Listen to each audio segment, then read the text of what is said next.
એક તરફ ભાજપમાંથી ઉમેદવારો એક પછી એક ચૂંટણી લડવાનો ઇનકાર કરી રહ્યા છે, બીજી તરફ દાહોદ લોકસભા બેઠકની વાત કરવામાં આવે તો કોંગ્રેસે પ્રભાબેન તાવડિયાને ટિકિટ આપી છે। ત્યારે ઉમેદવાર તરીકે પોતાનું નામ જાહેર થવાની સાથે જ પ્રભાબેન તાવિયાડે ચૂંટણી પ્રચાર શરૂ કરી દીધો છે। પ્રભાબેન તાવિયાડે કંબોઈ ખાતે ગુરુ ગોવિંદ મહારાજની સમાધિ સ્થળની મુલાકાત લઈને પુષ્પાંજલિ અર્પણ કરી ચૂંટણી પ્રચારની શરૂઆત કરી હતી। મહત્વનું છે કે ભાજપ તરફથી દાહોદ બેઠક પર વર્તમાન સાંસદ જશવંતસિંહ ભાભોર લડી રહ્યા છે, ત્યારે આદિવાસી મતદારોનું પ્રભુત્વ ધરાવતી આ બેઠક પર સૌ કોઈની નજર છે। પ્રભાબેન તાવિયાડે કહ્યું છે કે અમે રોજગારી, ખેડૂતોને સિંચાઈ, શિક્ષણ સહિતના મુદ્દાઓ સાથે ચૂંટણી લડીશું। આ ઉપરાંત મોંઘવારી સહિતના મુદ્દાઓ લોકો સમક્ષ રાખીશું। કોંગ્રેસ દ્વારા ડૉક્ટર પ્રભાબેન તાવિયાડનું નામ દાહોદથી જાહેર કરવામાં આવ્યું છે। આપણી સાથે પ્રભાબેન છે।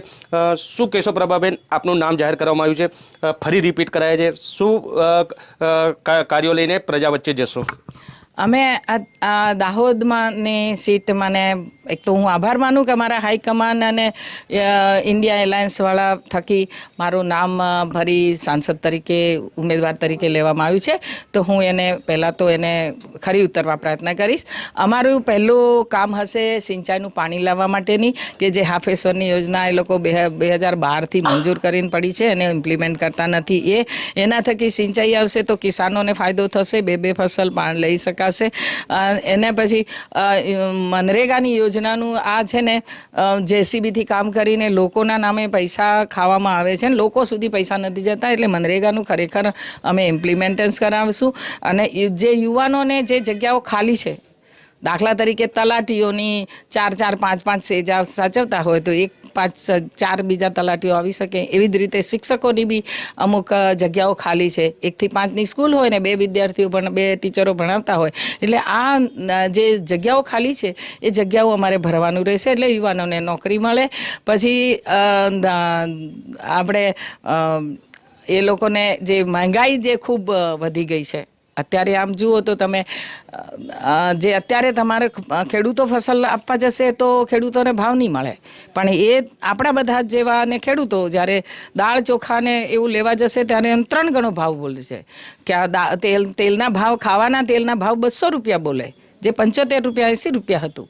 એટલે આ એક મહેંગાઈનો મુદ્દો પણ અમે લઈને જઈશું। અને ભણતા છોકરાઓને સ્કોલરશીપ નથી આપતી સરકાર, ભણાવવું અને માંદા પડે તો સાજા કરવું એ બેઉ સરકારની જવાબદારી છે। અને ઝાયડસમાં થાય છે, પણ આપણા ત્યાં પણ આપણા જે યુવાનો નોકરી કરે છે એમનું શોષણ થાય છે। 8-8 કલાકને બદલે 12 કલાકની નોકરી આપવામાં આવે છે, એટલે એમાં પણ અમે મુદ્દો ઉઠાવીશું। એટલે ગામ સુધી અમે જઈશું અને એમને પડતી તકલીફો અમે નળ સે જળ લઈ આવ્યા, નથી આવ્યું જળ, નળ જ આવ્યો છે। એટલે અમારો મુદ્દો રહેશે કે કડાણાનું પાણી દાહોદ સુધી આવે છે ત્યાં નળ સે જળના નળમાં જવું જોઈએ, પણ નળ તો અત્યારે ખોખલા જ છે, આડા પડેલા છે, ઘણીવાર ચકલીઓ તૂટેલી છે, નીચે પાઇપ જ નથી, તો એમાં પાણી વેરો ના ચાલુ કરી દે, કેમ કે એ પણ એક જાતનું ગરીબોનું શોષણ કહેવાશે। એટલે ચોક્કસ પ્રભાબેન, દાહોદ જિલ્લો ટ્રાઇબલ જિલ્લો છે, અહીંયા માત્ર ને માત્ર લોકો પક્ષ દેખીને વોટ આપતા હોય છે। વિધાનસભાની અંદર 6 બેઠકો પર ભાજપે વિજય મેળવ્યો છે, ત્યારે આ વખતે આમ આદમી પાર્ટી સાથે આપની પાર્ટીનું ગઠબંધન છે, તો કઈ રીતે રણનીતિ બનાવવામાં આવશે?